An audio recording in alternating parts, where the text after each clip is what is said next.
أعوذ بالله من الشيطان الرجيم. بسم الله الرحمن الرحيم. पांचवा पारा 8 से 9 रकू तक की तिलावत कर रहा हूँ।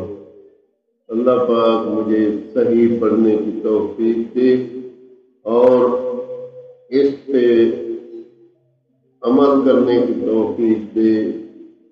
आमीन सुम्मा आमीन।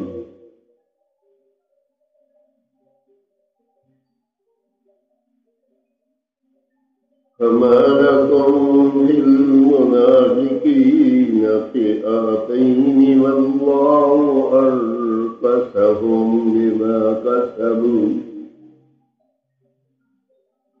وتريدون أن تهدوا من هدى الله ومن يضلل الله فلن تجد له سبيلا.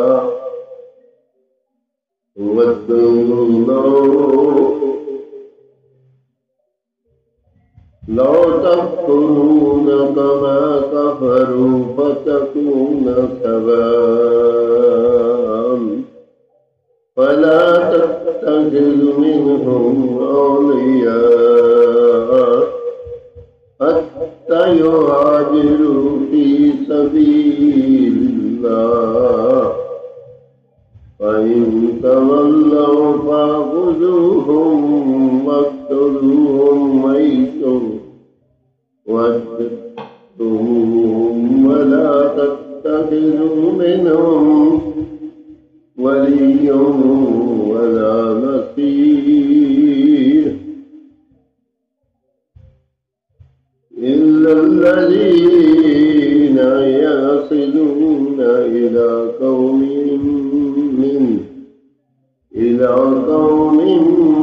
بينكم وبينهم ميثاق أو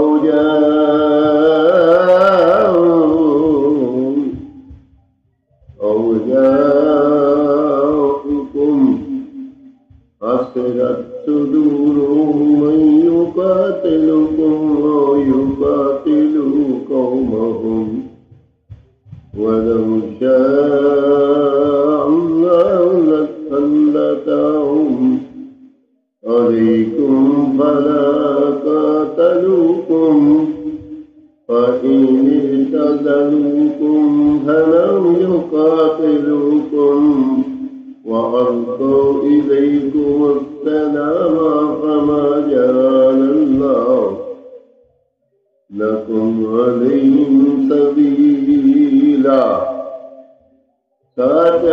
ستجدون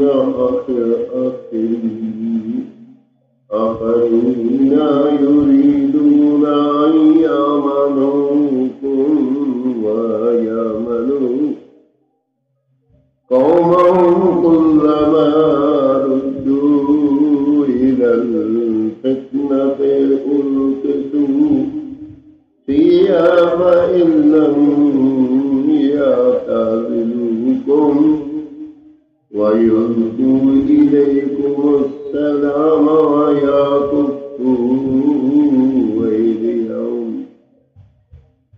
فخذوهم واقتلوهم حيث ثقفتموهم وأولئكم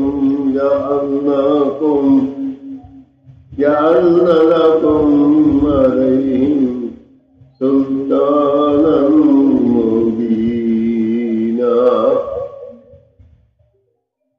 पांचवा पारा 8 से 9 रकू तक की तिलावत मैंने पढ़ी। अल्लाह पाक अपनी बारगाह में कबूल करे और अगर इसमें कोई गलती हो तो अल्लाह ताला माफ फरमाए। आमीन सुम्मा आमीन। वीडियो